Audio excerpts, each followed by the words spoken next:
ଆବଶ୍ୟକ ଥିଲେ କଥା କୁହ, ଅଯଥା କଥା କହି ନିଜର ମୂଲ୍ୟ କମାନ୍ତୁ ନାହିଁ।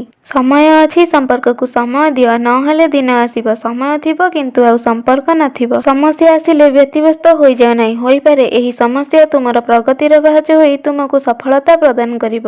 ଜୀବନରେ ତୁମେ କାହା ପାଇଁ ବି କିଛି ବି କରିଛ, ତାକୁ ଚାଲାକିର ସହ ହିସାବ ରଖିବା ଶିଖ। କାରଣ ଇଏ ସେହି ଦୁନିଆ ଯେଉଁଠି ସମୟ ପଡ଼ିଲେ ଏହି ପ୍ରଶ୍ନ ବାରମ୍ବାର ଶୁଣିବାକୁ ପଡ଼େ କି ତୁମେ ମୋ ପାଇଁ କ'ଣ କରିଛ? ଦୁଷ୍ଟ ମଣିଷଙ୍କୁ ବୁଝେଇବା ଅପେକ୍ଷା ନୀରବତାର ସହ ତାଙ୍କଠାରୁ ଦୂରେଇ ଯିବା ଭଲ।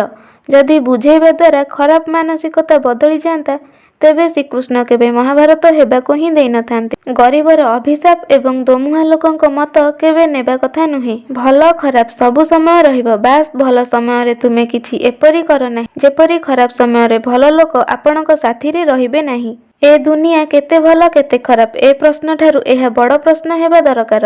ଆମେ ନିଜେ କେତେ ଭଲ ବା ଖରାପ, ନିଜକୁ ଏତେ ମଜବୁତ କରିଦିଅ ଯେପରି ଦୁନିଆର କୌଣସି ଶକ୍ତି ତୁମ ମନର ଶାନ୍ତିକୁ ଭଙ୍ଗ କରିପାରିବ ନାହିଁ। ଦୁଃଖକୁ ଧ୍ୟାନ ଦିଅ ନାହିଁ, ଦୁଃଖ ବଢ଼ିଯିବ, ଏହା ତ ସଂସାରର ନିୟମ। ଆପଣ ଯାହାକୁ ଅଧିକ ଧ୍ୟାନ ଦେବେ ତାହା ଆପଣଙ୍କ ଜୀବନରେ ସକ୍ରିୟ ହୋଇଯିବ।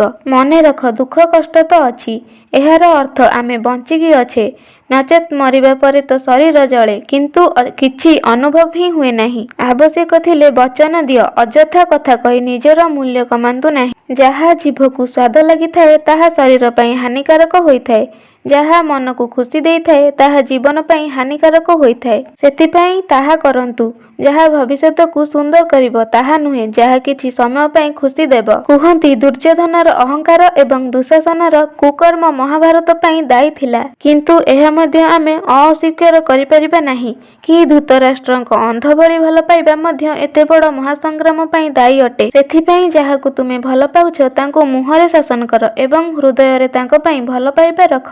ଏପରି ଭଲ ପାଇବା ରଖ ଯେପରି ସେହି ଭଲ ପାଇବା ତାଙ୍କୁ ଉନ୍ନତିରେ ସାହାଯ୍ୟ କରିବ, ତାଙ୍କର ପତନରେ ନୁହେଁ। ନିଜ ପାଇଁ ଗୋଟିଏ ଅନୁଶାସନ କରିନିଅ ଯେପରି ତୁମେ ତୁମ ନିୟମରେ ବଞ୍ଚିବ, ଆଉ କାହା ଇଶାରାରେ ନୁହେଁ। ତୁମେ ଯାହାକୁ ବହୁତ ପ୍ରେମ କରୁଛ ତାଙ୍କୁ ନିଜ ଅଧିକାରର ବନ୍ଧନ ଭିତରେ ବାନ୍ଧିବାକୁ ଚେଷ୍ଟା କରନ୍ତୁ ନାହିଁ। ଯେପରି କିଛି ଚଢ଼େଇ ମୁକ୍ତ ଆକାଶରେ ଖୁସିରେ ଉଡ଼ିଥାନ୍ତି, କିନ୍ତୁ ତାଙ୍କୁ ପଞ୍ଜୁରୀରେ ରଖିଦେଲେ ଆମେ ତ ଖୁସି ହୋଇଥାଉ, କିନ୍ତୁ ସେହି ଚଢ଼େଇଟି ନିଜ ସ୍ୱାଧୀନତା ହରାଇ ଦେଇଥାଏ। ସେହିପରି ଆମେ ଆମ ପ୍ରେମକୁ ନିଜର ବୋଲି କହି ଖୁସି ନିଶ୍ଚୟ ହୋଇଥାଉ।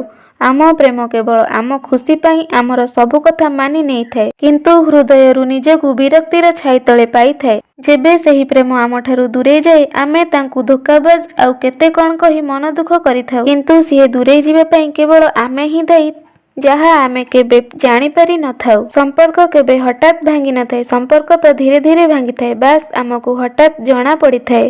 ସେଥିପାଇଁ ଛାଡ଼, ଦେଖିବ ଯଦି ସିଏ ବି ତୁମକୁ ଭଲ ପାଉଥିବ ସିଏ ତୁମ ସହ ହିଁ ରହିବେ।